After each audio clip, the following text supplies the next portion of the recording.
ஒரு நாள் ஒரு வேடை சுந்தரவன காட்டுக்குள்ள மெதுவா நடந்து வர ஆரம்பிச்சான். வேட்டையாடுறதுக்கு பறவைகள் எங்கேயாவது இருக்காங்களான்னு கண்காணிச்சுக்கிட்டே அந்த வேடை நடந்து வந்தா. ஒரு உயரமான மரத்து மேல உட்கார்ந்து இருந்த காலுக்காவும் இப்படி மறைஞ்சு மறைஞ்சு நடந்து வர வேடனை பாத்துருச்சு. உடனே காலுக்காக சத்தம் போட்டு அக்கம் பக்கத்துல உள்ள பறவைகளை எல்லாம் எச்சரிக்க ஆரம்பிச்சது. வேடன் வேடன் வேடன் வந்துகிட்டு இருக்கா, எல்லாரும் ஓடிடுங்க, இல்லன்னா உங்களோட உயிருக்கு ஆபத்து. காலுக்காக இப்படி கத்துன சத்தத்தை கேட்டுட்டு அங்க இருந்த பறவைகள் எல்லாம் அந்த இடத்த விட்டு வேற இடத்துக்கு பறந்து போனாங்க. இப்படி பறந்து போன பறவைகள் எல்லாம் பாதுகாப்பான இடங்களுக்கு போய் மறைஞ்சு உட்கார்ந்துக்கிட்டாங்க. இன்னைக்கு அந்த காகம் சத்தம் போட்டு எல்லா பறவைகளையும் விரட்டி விட்டுடுச்சு. இல்லன்னா குருவி, புறா, கிளி இப்படி ஏதாவது ஒரு பறவையை நான் வேட்டையாடி இருப்பேன். இப்ப நான் வெறுங்கையோட வீட்டுக்கு போனா என்னோட மனைவி என்ன திட்டுவா. இருந்தாலும் வேற வழி இல்ல, வீட்டுக்கு திரும்பி போய் தான் ஆகணும். இப்படி சொன்ன அந்த வேடை பிறகு திரும்பவும் வந்த வழியிலேயே நடக்க ஆரம்பிச்சான். வேடை இப்படி திரும்பி போனதுக்கு அப்புறம் எல்லா பறவைகளும் காலுக்காவதுகிட்ட வந்து அதுக்கு நன்றி சொன்னாங்க. காலண்ணா, அந்த வேடன் கிட்ட இருந்து இவங்களை காப்பாத்துனதுக்கு உங்களுக்கு ரொம்ப நன்றி. நம்ம காலுக்காக இந்த காட்டுல இருக்கிற வரைக்கும் நமக்கு வேடனை பத்தின கவலையும் இல்ல, வேடனை பார்த்து பயமும் இல்ல. இப்படி எல்லா பறவைகளும் தங்களுடைய உயிரை காப்பாத்துனதுக்காக காலுக்காகத்தை பாராட்டினாங்க. மற்ற பறவைகள் இப்படி பாராட்டுறத காலுக்காக ரொம்ப பெருமையா கேட்டுக்கிட்டு இருந்துச்சு. அந்த வேடம் மரங்களுக்கு இடையில மறைஞ்சு மறைஞ்சு வந்தான். இருந்தாலும் நான் சுதாரிப்பா இருந்ததால அவனை கரெக்டா கண்டுபிடிச்சிட்டேன். இன்னைக்கு எந்த பறவையும் கிடைக்காம அந்த வேடன் ஏமாற்றத்தோட திரும்பி போனான். இன்னைக்குன்னு இல்ல, நான் இருக்கிற வரைக்கும் அந்த வேடனால நம்ம காட்டுக்குள்ள வந்து யாரையும் வேட்டையாடவே முடியாது.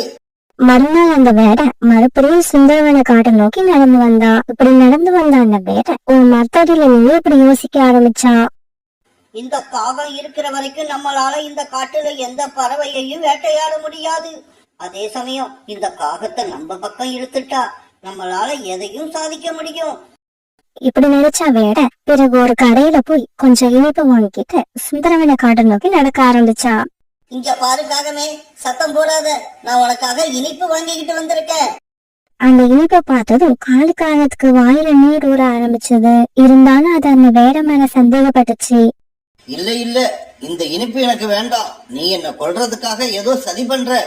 காகமே, இந்த இனிப்புல நான் விஷம் கலந்திருப்பேன்னு சந்தேகப்படுறியா? நான் ஒன்னும் அப்படிப்பட்டவன் கிடையாது. இதோ இந்த இனிப்பை நானே சாப்பிடுறேன். இப்படி சொன்ன அந்த வேடை அந்த பெட்டிக்குள்ள இருந்து ஒரு லட்டு எடுத்து சாப்பிட ஆரம்பிச்சா. இத பார்த்த காலுக்காவதுக்கு அந்த வேடை மேல நம்பிக்கை வந்துருச்சு. காகமே, நீ இந்த இனிப்பை சாப்பிடு. நான் உன் கூட நட்பாய் இருக்க ஆசைப்படுறேன். நீ எனக்காக எதுவும் செய்ய தேவையில்லை. என்ன பார்த்துட்டு இனிமே சத்தம் போடாம இரு, எனக்கு அது போதும். மீதி வேலையை நான் பார்த்துப்பேன். அப்படியா? அப்படின்னா நானும் உன் கூட நட்பாய் இருக்க ஆசைப்படுறேன். இப்படி சொன்ன காலுக்காவும் அந்த இனிப்பை வாங்கி சாப்பிட ஆரம்பிச்சது. வேடனே, நீ இனிமே தினமும் இந்த மாதிரி இனிப்பு கொடுத்தீங்கன்னா நான் நீ வர்றத பார்த்துட்டு சத்தம் போடவே மாட்டேன், சைலண்டா இருப்பேன்.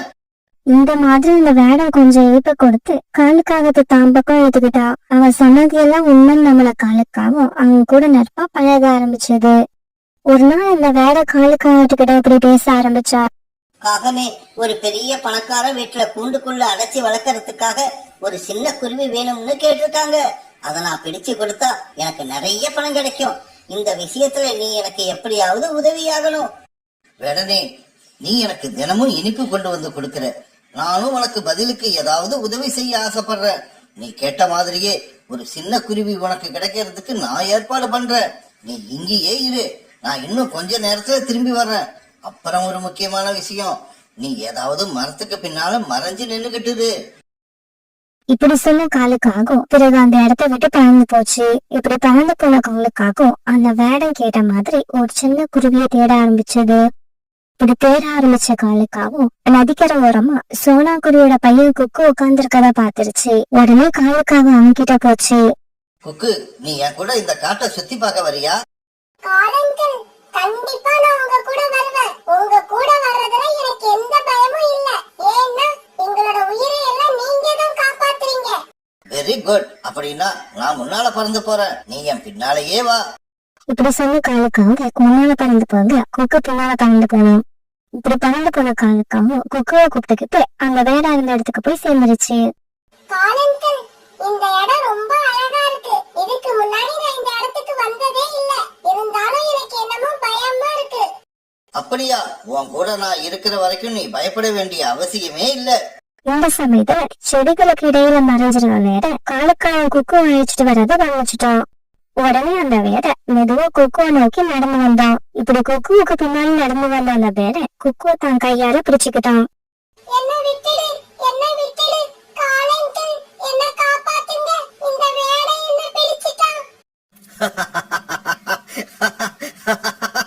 டேய் குக்கு, உன்னை நான் இந்த காட்டை சுத்தி காமிக்க அழைச்சுக்கிட்டு வரல, இந்த வேடனுக்காக தான் உன்னை இங்க அழைச்சுக்கிட்டு வந்தேன்.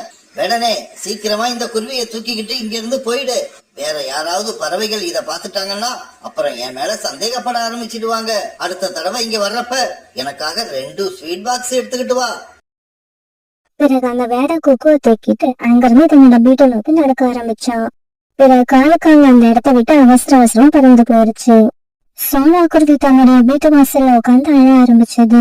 சோனா குருவி அழறத பார்த்துட்டு சில பறவைகள் அந்த இடத்துக்கு வந்தாங்க. காலையில நதிக்கரைக்கு தண்ணீர் குடிக்க போன குக்கு இப்ப வரைக்கும் வீடு திரும்பல. அவனை தனியா எங்கேயும் போகக்கூடாதுன்னு சொல்லிதான் வச்சிருந்தேன். இருந்தாலும் என்கிட்ட அடம் பிடிச்சு தண்ணீர் குடிக்க நதிக்கரைக்கு தனியா போனோம். இந்த சமயத்துல காலுக்காக அந்த இடத்துக்கு வந்து சேர்ந்துருச்சு. இப்படி வந்த காலுக்காக சோனா குருவி கிட்ட இந்த மாதிரி நடிக்க ஆரம்பிச்சது.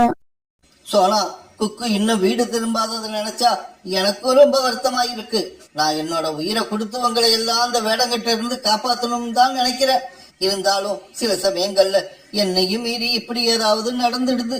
சோனா, நான் எப்படியாவது குக்குவை கண்டுபிடிச்சு அழைச்சுக்கிட்டு வரேன். இப்படி பொய்யா சொன்ன காலுக்காக உடனே அந்த இடத்த விட்டு பறந்து போயிடுச்சு.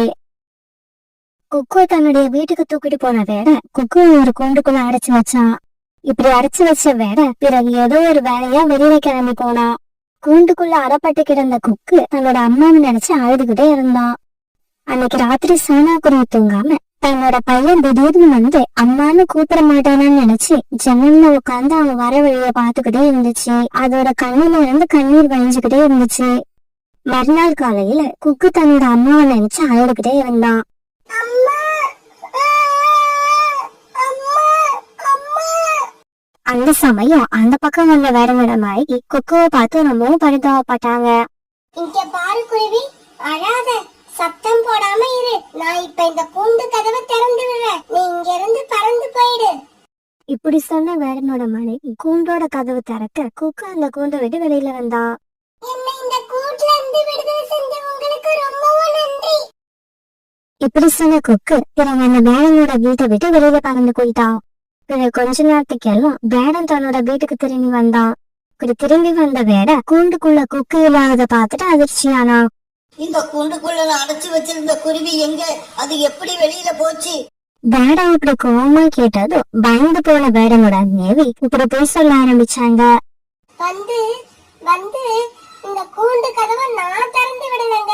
ஏதோ ஒரு காகம் நம்ம வீட்டுக்குள்ள வந்து இந்த கூண்டு பக்கத்துல உட்கார்ந்து இருக்கிறத பார்த்தேன். அநேகமா அந்த காகம் தான் அந்த குருவியை அழைச்சுக்கிட்டு போயிருக்கணும். ஓஹோ, அந்த காகம் என்கிட்டயே டபுள் கேம் விளையாடுதா? என்கிட்ட இனிப்ப வாங்கி சாப்பிடுற அந்த காகம் எனக்கு உண்மையா இல்ல, அதோட நண்பர்களுக்கு தான் உண்மையா இருக்கு. இப்படிப்பட்ட காகத்தை உயிரோடவே விடக்கூடாது. இப்படி நினைச்ச வேட ஒரு ஸ்வீட் பாக்ஸ் எடுத்துக்கிட்டு மறுபடியும் காட்டை நோக்கி நடக்க ஆரம்பிச்சான். இந்த சமயத்துல குக்கு தன்னோட வீட்டுக்கே போய் சேர்ந்துட்டான். குக்குவை பார்த்த ஆயிரம் அம்மா குக்குவை தூக்கி தன்னோட நெஞ்சோட அணைச்சிக்கிட்டாங்க. குக்கு, நீ எங்கடா போயிருந்த? ஒரு நாள் ராத்திரி முழுக்க எங்க இருந்த? அம்மா கிட்ட கேட்டதும் குக்கு நடந்தது எல்லாத்தையும் தன்னோட அம்மா கிட்ட சொன்னான். அம்மா, நான் சொல்றது எல்லாம் உண்மை.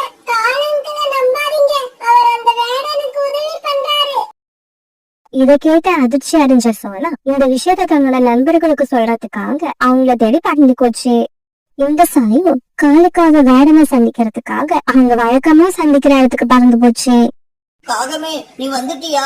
நான் ஒன்னதான் எதிர்பார்த்துக்கிட்டு இருந்தேன். அப்படியா?